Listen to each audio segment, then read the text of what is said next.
Kreditke uy alam деп attı da sızdap kaldı. Uyam alalbay эле özüm atıp talada kaldı go ölgü. Oşol.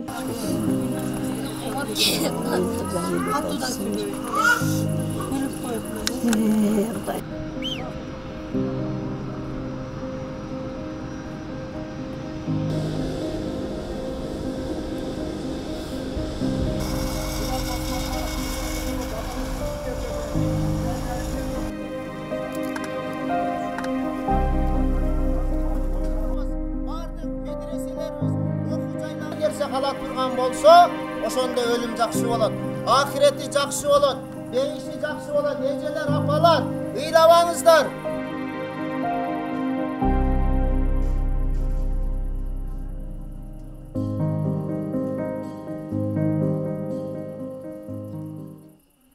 Каракулжа районунун 1-май айылында Мусабаевалардын үй бүлөсү бир тууганы маркум Элнура Мусабаеваны жоктоп, сөөгөн күйүт менен тосуп алды. Орусиядагы үрөй учурган жол кырсыкта 42 жаштагы маркум Элнура Мусабаева да болгон. Башка мекендештер сыяктуу эле каттоодон өтүш үчүн Казакстандын аймагына кирип, кайра Орусияга кайтканда жол кырсыкта мерт кеткен. Мекендешибиз 9 жылдан бери миграцияда жүргөн.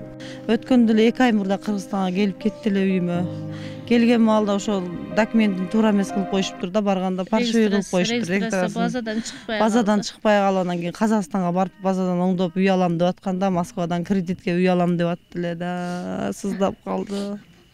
Уям алалбай эле өзүм атып талада калды го өлгү. Ошол абжемдин бир да бирөөгө зыян тийген эмес эле бечара. Ушул балдарыма үй кылам, балдарыма жай кылсам келе берет элем. Бир күн да турбайм ошол жакта деген болчу, бир күн да турбайм.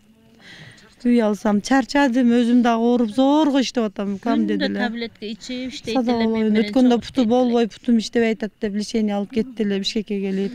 Маркумдун сөөгүн Ош эл аралык аэропорттон облус башчысынын 1-орун басары Данияр Жаныкулов жана район жетекчилери коштоп келди. Данияр Жаныкулов каза болгон мекендешибиздин үй бүлөсүнө көңүл айтып, президенттин атынан берилген 300 000 сомду тапшырды. Маркумдун артында 3 баласы калды. Эң кичинекей наристеси 3 жашта гана болчу.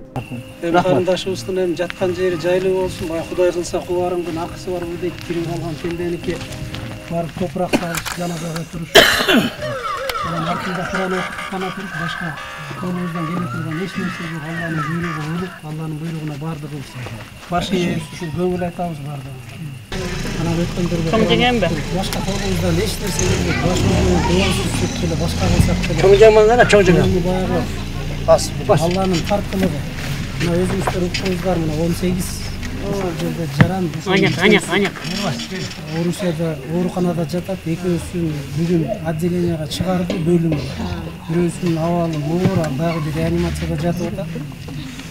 14 бизге келди. Кырсыктан каза тапкан 14 мекендештерибиздин сөөгүн Атайын борт менен өзгөчө кырдаалдар министри Бообек Ажикеев кече Ош шаарына алып келген. Маркумдардын сөөгтөрү жергиликтүү бийлик өкүлдөрүнүн коштоосунда кичи мекендерине жеткирилип, жерге берилди. Орусиядагы үрөй учурган жол кырсыгына оор жүк тарткан унаанын айдоочусунун жүрөгү токтоп калганы себеп болгон. Министрлер кабинетинин төрагасынын орун басары Бакыт Төрөбаев кырсык боюнча тергөө тез аранын ичинде иликтенерин билдирип, Орусиядагы мигранттардын көйгөйлөрү жакында өтө турган Евразия экономикалык биримдигинин жыйынында караларын кошумчалады. Оор жүк машинанын водители алдын алуу маалымат боюнча ал ушул телефон аркылуу дары деп сураган экен. Бирок азыр экспертиза айтып атыптыр. Бул алдын алуу, бул менин маалымат эмес, алдын алуу айтып атыптыр. Ушул авария болуп аткан учурда ал уже мерт болгон экен да. Уже жүрөгү кармап, приступ болуп, ал тирүү эмес болгон экен деген жыйынтыкка чыгып атышат алдын алуу. Эми ал иликтөө болот, андан жыйынтыгында дагы айтылат официально. ЕСтин алкагында биздин жарандарга башка мамлекеттерге караганда мындай шарттар, жакшы эле шарттар берилген. Бул жерде бир эле маселе бар.